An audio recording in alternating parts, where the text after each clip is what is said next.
sevgili dostlar. Yeni bir videomuza hoş geldiniz. İlk videoyu izleyenler hatırlayacaklardır. Orada demiştik ki güneşin altında olan her şeyin sosyolojiyle ilgisi vardır. Hatta yine ilk videoda çayla ilgili bir örnek vermiştik. İşte bugün sosyolojik açıdan çay kavramını inceleyeceğiz. Çay içmek hiçbir zaman çay içmekten ibaret değildir. Yani çay içelim derken hiçbir zaman sıcak bir sıvı tüketelim anlamında konuşmuyoruz. Çayın simgesel ve toplumsal pek çok anlamı var. Arkadaşlarımızla çay içmek için bir araya geldiğimizi, bir tanıdığımıza çay içmek için uğradığımızı düşünelim. Burada sadece amacımız çay içmek değildir hiçbir zaman. Tam tersine bir araya gelmek, konuşmak, sohbet etmek, sosyal bir takım ilişkiler kurmaktır esas gaye. Çay, bizim bu sosyal ilişkiler ağımızın artık bugün itibariyle değişmez sembolü haline gelmiştir. Günlük dilimizde çok sık kullandığımız, çoktandır çay içmiyoruz. Hele bir gün bir oturup bir yerde bir çay içelim, size çay içmeye geleceğiz gibi ifadeler çok sık kullandığımız ve çok sık rastladığımız ifadelerdir. Çayın ekonomik boyutu itibariyle sosyolojiyle çok yakın ilişki içinde olduğunu görüyoruz. Zira çay tüketimi ülkemiz için yıllık 2,5 milyar dolar civarında bir büyüklüğe ulaşmıştır. Öte taraftan 180 bin kadar aile çay üretiminden geçimini sağlamaktadır. Sahip olduğu ekonomik boyut ile sosyolojinin yakın ilgisini hak etmektedir. Zira çay sayesinde geçimini temin eden bir toplumsal sınıf meydana gelmiştir. Bu toplumsal sınıfın yanında mevsimlik işçiler çay toplamaya gittiklerinde bulundukları bölgede olumlu ve olumsuz birçok etkiye sebebiyet vermektedirler. Bunlar da çay uzantılı toplumsal bir sınıf oluşturmaktadırlar. Yani çay üzerinden hayatını idame ettiren, ailesini geçindiren ve çocuklarını çaydan elde ettiği gelirle okutmaya çalışan, yetiştirmeye çalışan ciddi bir topluluk söz konusudur. Çay bu topluluk için hayati önemlidir. Ülkemizde hal böyleyken dünya pazarına baktığımız vakitte küresel anlamda da ciddi bir ekonomik değer ifade etmektedir çay. 4 büyük üreticiden bir tanesi Türkiye.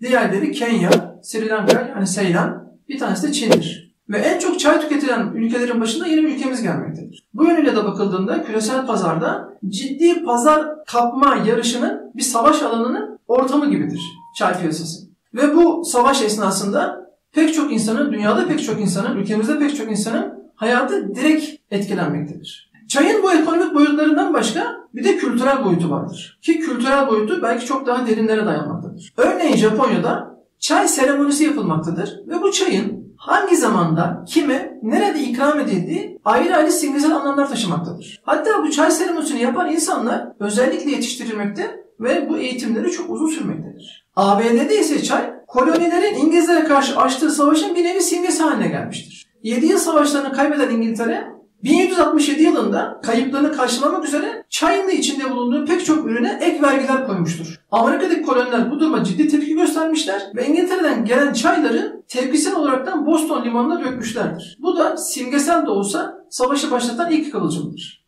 Çay bazı kültürlerde ise tedavi edici özelliğiyle ön plana çıkmaktadır. Mesela Çin çayı. Yani direkt tedavi için tavsiye edilmese de fakat birebir doktorların tedavisine yardımcı olması hasebiyle rahatlatıcı özelliği itibariyle doktor tavsiyesiyle tedaviye yardımcı bir unsur olarak öngörülmekte ve tavsiye edilmektedir. Hatta Hoca Ahmet Yesevi daha önce içmediği çay kendisine ikram edildikten sonra "Ya Rabbi bu içeceğe revaç ver, bizi sevenler içsinler, faydalansınlar" diye dua etmiştir. İngilizlerin çay geleneğine gelirsek hepimizin bildiği gibi 5 çayı meşhurdur. Ve günümüzde hala İngiltere'de bu 5 çayı ritüeli aynen korunmakta ve devam etmektedir. Hatta bunun da bir takım sert, katı kuralları vardır. Mesela ev sahibi ya şöminenin önüne veya da pencerenin önüne 2 tane sehpa koyar. O sehpalardan bir tanesine misafirlerini oturtur, diğerinde çay servisi bulunur. Ve ev sahibi bizzat çay servisini elleriyle misafirlerine yapar. Eğer çaydanlık misafirlerin bulunduğu masada bulunursa bu ciddi hakaret kabul edilir ve hor görülür.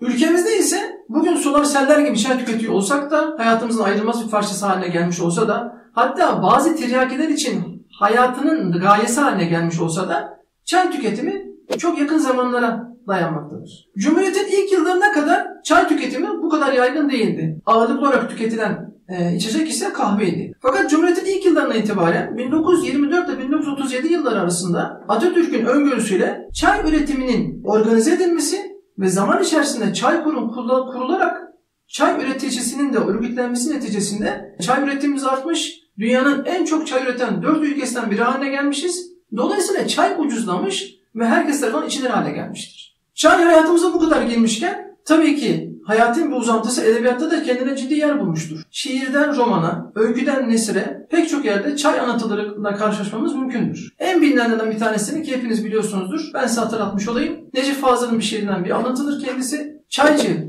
doldur ilaç kokulu çaydan. Dakika düşelim senelik paydan. Zindanda dakika farksızdır aydan. Karıştır çayını zaman erisin. Köpük köpük, duman duman erisin.